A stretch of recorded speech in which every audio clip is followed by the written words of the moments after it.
Good to have you back on TVC News Hour Nigeria.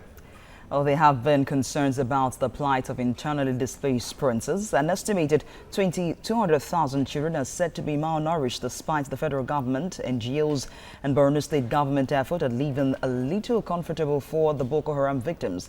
More worrisome is the report of food meant for the IDPs being diverted.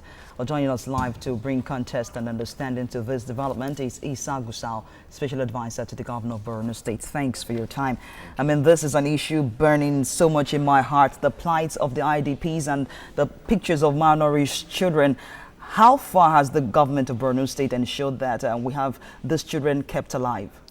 Well, you might recall that the governor of Borno State was the first to bring this issue of malnourishment to the public glare. Because I remember that on 13th of June, we issued a statement, I issued the statement, and it was carried by the TVC, that the governor had evacuated 600 infants, and adults from the camp in Bama, which was the first place that we identified, that situation. 2 days after that, 1,300 additional adults and children, were evacuated to Maiduguri. Thankfully, but no tanks. We lost 6 of them, but every other person among them, is hale and hearty. The problem with this is the ongoing success of the military. The fact of the matter is that a lot of communities had been trapped, along the shores of the Lake Chad and along the Sambisa forest. Like most of the IDPs in Bama camp, for instance, about 30,000 of them, they are people in communities living close to the Sambisa forest. Now, when Boko Haram occupied the Sambisa forest, what they did, they made sure that they prevented people from leaving that area so that they became like a shield for them. They knew that so long as people were there, the military wouldn't come and start bombarding them. And that's the same thing they did, with the shores of the Lake Chad, where they are at the moment. At the moment, we have about 256,000 people in satellite camps outside Maiduguri. Within Maiduguri, we have about 156,000 within the 17 camps in Maiduguri.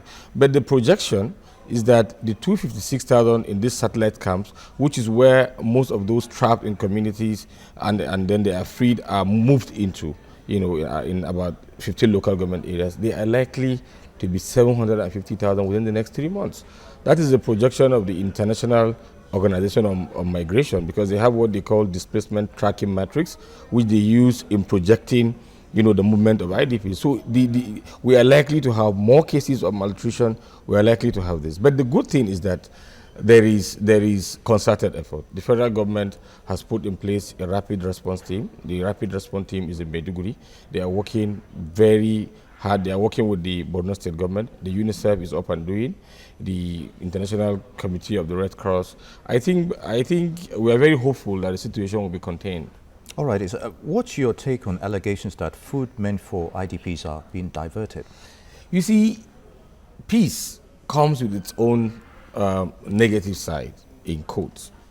The negative side of the peace that is emerging in Borno is that it has given rise to political mischief. When things were really bad, when everybody was running away from Maiduguri, these kind of issues were not coming up because the state government was completely handling the situation. From 2011 to date, you will not believe that the total amount of cash donation that the governor of Borno State has received is 345 million, including the 4 years of the Jonathan administration. Total cash donation on management of IDPs. So, and then we spend 600 million to take care of these IDPs. These IDPs consume an average of 1,800 bags of rice per day. That's what they require. We spend about 600 million. If you have gotten 345, that is like, say, you have been assisted with half that amount.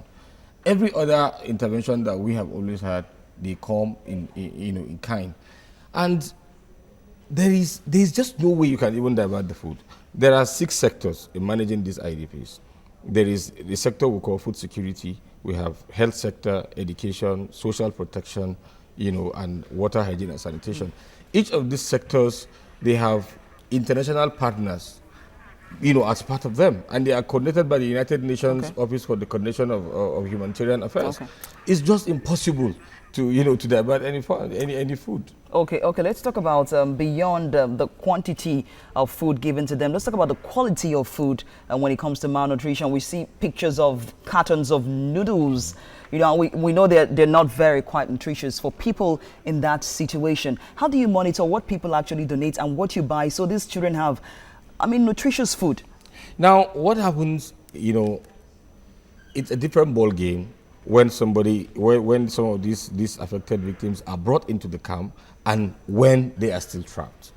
Most of the cases of malnutrition, they actually come up while they are being trapped, when they are held back. And now what happens is that some of them, it takes a long time before they are even identified. This is the unfortunate situation because it's a war situation. You just create a mental picture of how a war is. When somebody is lucky to be alive and he escapes, they go through the bush. Some of them, it takes them months for them to be identified. Some, in an effort to run, to stay alive, they go through the rivers, they go through the desert. So they go through a lot of this.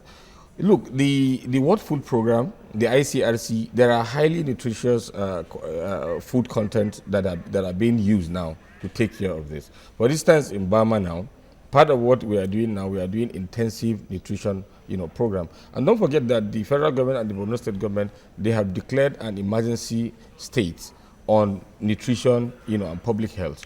So these issues are actually being tackled. All right, Issa Gusau, Special Advisor to Governor of Borno State, we'll leave it there. I'd like to thank you for being a part of the program. Thank you.